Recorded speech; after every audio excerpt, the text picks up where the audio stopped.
It's Monday morning. Your alarm goes off, you pick up your phone, you scan through your emails, and then you flip over your calendar to remind yourself of everything you have to do today. Now sometimes you have so much to do and so many people to respond to that you feel exhausted before you've even gotten out of bed. And it's Monday morning. Have you ever felt this way? I know I have. It's when you experience that feeling of overload, when you know you're just not going to get it all done today. So here's how I tackle days like that. I put my phone face down on the dresser, I put on my running shoes, and I head out the door to the nearest trail. Why? Because this is how I find solitude. And solitude is essential to thriving in a world of overload. When I am alone with my thoughts on the trail, there is no hiding from myself. There's nobody to answer to, and no other task I can be accomplishing when I'm out running by myself. So instead, I start to focus on what really matters most to me, what is weighing most heavily on my mind, and what's driving me forward. Now, when I'm finished with my run, I know I need to hurry up, shower, and get to class, but I have found my center for the day. This is the value of solitude. When we spend time alone, engaging in something that inspires us, it allows us to reclaim an identity that is wholly ours, not influenced or shaped by the opinions of others or feedback, or by that ever-growing to-do list that threatens to crowd out our space that we need to recharge and re-energize ourselves with the flow of our own unstructured thoughts. Now, I find solitude through running, but you may find it through something else, like music or art or even cooking. But whatever it is, I want to talk about why pursuing your passion in solitude is so important to bringing your best to those around you. Now, let's return to campus. I'm a business school student like many of you, and like many of you, I see these 2 years as an opportunity for personal development. Now, what that looks like is different for everyone, but at a high level, we're all here to develop as business leaders. Now, Stanford's call to action for its students is change lives, change organizations, change the world. That is a bold mission. So to fulfill this mission, Stanford provides us with all the resources we could possibly ask for to become the best leaders we can be. There's leadership coaching, there are workshops, there are classes, and there's feedback at every step along the way. We're constantly reminded that feedback is a gift. It certainly is. But here's the catch. The qualities that make great leaders are qualities that none of these classes and no amount of feedback, no matter how good it is, can teach us. These are great tools to have, but are they alone enough to transform us into leaders who are going to change lives, change organizations, and change the world? What about passion? What about authenticity? What about initiative? The irony of a place like business school is that it becomes all too easy to stop taking initiative and start allowing our calendars to just fill up with every opportunity for self-enrichment that comes our way.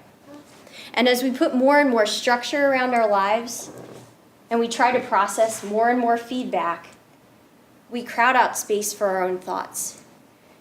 In our efforts to become the best leaders we can be, we can lose our center and replace it with a to-do list.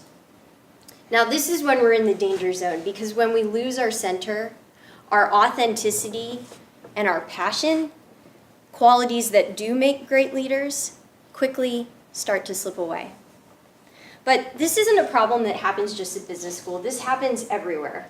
I'd be willing to bet, whether you're a student or not, that you feel that there just isn't enough time in the day, most days, to do everything you would like to get done.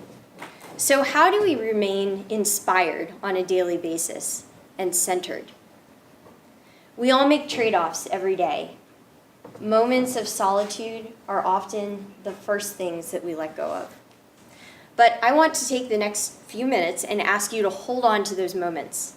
Take a step back and think about something that you love to do alone. This is something that brings you great personal satisfaction, but it isn't associated with any external rewards or recognition.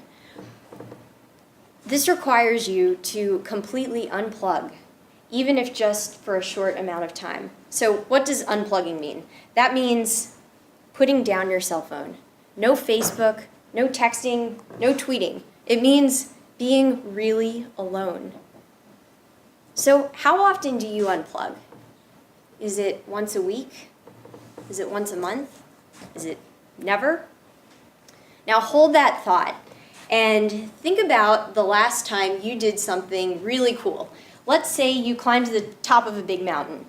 Now, chances are pretty good when you got to the top of that mountain, you wanted to snap a picture of yourself and post it on Facebook and share it with your friends. Now, there's nothing wrong with that, but it's worth considering. How would you have felt differently about that experience had you never posted that picture? Or even better yet, if you knew that nobody would ever find out that you even climbed that mountain, how would that accomplishment have felt to you then? We are so plugged in 24/7 that we often forget the extent to which this constant connection to our extended networks and this pursuit of feedback and this constant need to be checking things off a to-do list does shape how we live our lives. And the more plugged in we are, the more we subconsciously mold our lives and our choices to be what we want all those people to see. Basically, we're living our lives on a stage. But what if the audience just disappeared? How do you view yourself in the absence of feedback? And how do you look at the world when you aren't looking at it through someone else's lens? And what does it really feel like to do something simply for the deep significance it holds to you personally when it means nothing to anyone else? That is what you learn from solitude. But let me be clear, this is not a talk about you. This is a talk about how you bring your best to those around you. Because when we find ourselves just continuing to go through the motions of life, navigating through this world of overload, that is a loss, not just for ourselves, but for everyone around us. I question the wisdom that says, to bring your best to those around you, you've got to put in 110% to everything you do. Well, I would suggest put in 95%. Save that last 5% of your energy and use it for something that you love to do alone. And when you return to what you were doing before, your focus, your energy, and your enthusiasm for the task at hand will multiply. And then you'll be able to put in 150%. So the next time you feel like just putting your phone away, driving to the nearest hiking trail and going for a hike, or pulling out your guitar and belting out a few of your favorite songs, just do it. It is not selfish. If we want to be the authentic and inspired leaders that Stanford Business School wants us to be, we have to remember what it feels like to be energized, to be passionate, and to be centered. We have to find our center every day, and that's not something that someone else can do for us. I found my center this morning on a dirt trail. How are you going to find yours? Thank you.